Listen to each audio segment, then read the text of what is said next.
Днес в рубриката Код Хелт препоръчва ще си говорим за красота и как да поддържаме кожата си свежа, сияйна, как да се грижим за косата си, да предотвратим косопада.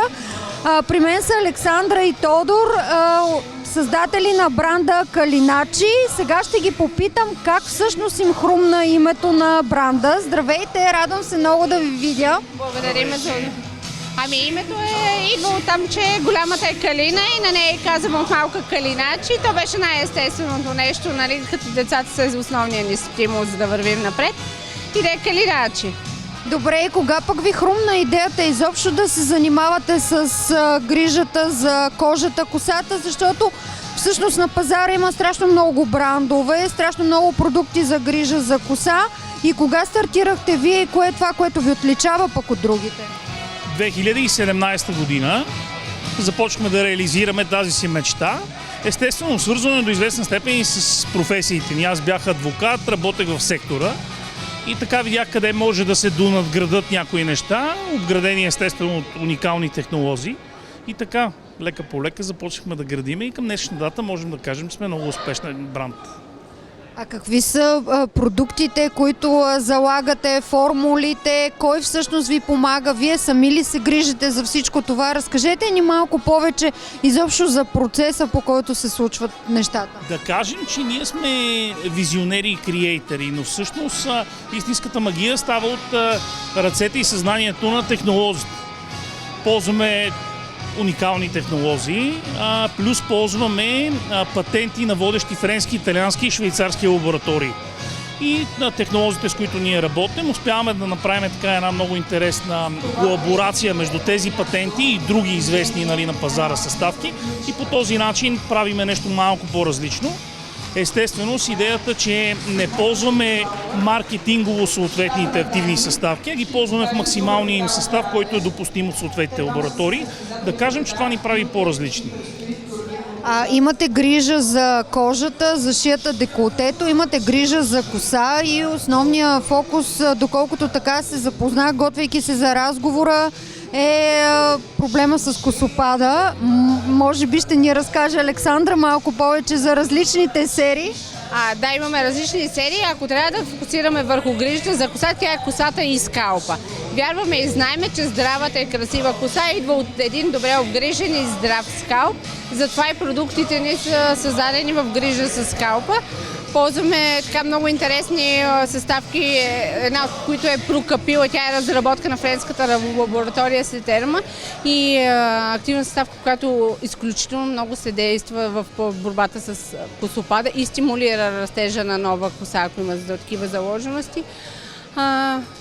Обратната връзка е прекрасна от страна на крайните потребители, формулите са работещи. И имаме различни серии, вече в зависимост от това какъв е типа, но това са вече повече детайли. Дали е мазен, дали е сух скалп в тази му посока, но пак основата, върху която се въртим и правиме продуктите, дали за мазен, дали за сух скалп или друго, основата, върху която се въртим, всъщност са въпросните френски, италиански и швейцарски патенти, касаещи възстановяването на косъм и скалп. Така че всичко останало по-скоро е за да правим различни серии, но основата винаги са въпросите патенти. На сайта ни има и чат, има и опции за телефонни обаждания. Консултираме напълно безплатно всеки, който има нужда от съвет за това как да комбинира, защото правилната грижа идва от определенето на правилните нужди и във връзка с лицето, и във връзка с косата и скалпа. Трябва да можем да разчитаме сигналите, които ни дава тялото ни, затова да определиме правилно продуктите, които да включиме в рутинната ни грижа, за да стигнем до резултата, който, нали, търсиме в... За това сме дали тази опция и нашите експерти всъщност консултират клиентите, за да могат да максимално добре да изберат продуктите, които да комбинират по определен начин, за да видят бързо резултатите. А сега ми хрумва въпрос, понеже ние като здравна телевизия говорим изключително много за различни проблеми, здравни и напоследък така с дерматолози, те всъщност казаха нещо, което мен ме изненада, че мъжете страдат повече от косопад, отколкото жените и в този ред от мисли всички тези продукти могат ли да се използват и от мъже или... продукти. Даже една от маските ни за коса първоначално при излизането на пазара беше мъжка, но после в последствие решихме да подходим по-холистично и да я ребрандираме. Вече е просто за по-чувствителен скалп. Могат да се ползват. Един от основните причини за косопада е тестостерон и превръщането му в дихидротестостерон под влиянието на стрес, под влиянието на хормони, на какви ли не фактори, нали, които са свързани с бита и с ежедневието ни. И оттам може би мъжката част от населението е по-засегната, но тестостерон има и при жените, така че той също се обръща на дихидротестостерон. При тях също това е една от основните причини. И въпросният прокапил в серума, това прави, той действа като блокираща съставка на DHT-то, на дихидротестостерона. А преди да поговорим малко и за грижата за кожата, шията и деколтето, един последен въпрос имам относно серията Грижа за коса и скалп. Колко често можем да я използваме и кога можем да видим след кое използване? Може би е строго индивидуално, но все пак резултата и всъщност косата да спре да пада и да почне да се регенерира.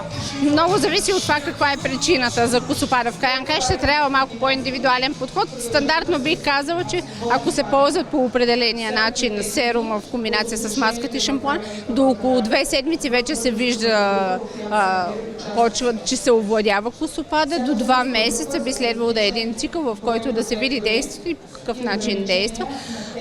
И да дадем време, пък ако е някакъв по-здравословен, нали, свързан с здравето на човека проблем, да му дадем време да може да открие къде е проблема и да действа, за да не се отразява на самочувствието му. Има нещо много интересно, съвсем погледнато така от страни. Всъщност магията идва от това, че ако е работещ корена, но по една или друга причина леко стои на едно место пасивно, чрез въпросното третиране ние му даваме възможност да се разгърне и оттам идва магията, появяват се нови косъмчетата. Нещото ние сме ги създали, а самия корен така ли иначе е работещ. Успяват всичките да избият и ефектът е чудесен. И малко да поговорим и грижата за кожата на лицето, какво включват кремовете, какви са. Изобщо знаем ли как да избираме правилно кремовете си? Аз смятам, че все повече жени знаят как да избират правилно козметиката си, все повече жени се интересуват от това как да се грижат за лицето и за кожата на лицето си, за да могат да изглеждат добре, нали, да имат съответните самочувствието. Това, което правиме ние във формулите, че ги правиме богати формули. Де факто покриваме рутината. Не е нужно да имаме няколко стъпкова рутина. По принцип, примерно в дневния крем за лице имаме от витамини до хидратиращи съставки, до кютен, ако щеш, масла, които подхранват. SPF, ако щете. Всъщност, основно концепцията ни беше в тази посока, когато създавахме сериите, да обхванем цялата рутина. На практика с един единствен продукт да обхванеш цялата рутина. Което е много полезно, казвам ви го като потребител. Изключително полезно е, действително. Да, изисква определен тип и начин на нанасяне, малко по-различен, тъй като е много богата съставката, изисква малко повече търпение да се усвои, но това, че спестяваш, не говоря за финанси, говоря за времето, което спестяваш, всъщност получаваш уникалната грижа. Отново, ползвайки опита на огромни лаборатории външни, които всъщност им ползваме част от активните съставки.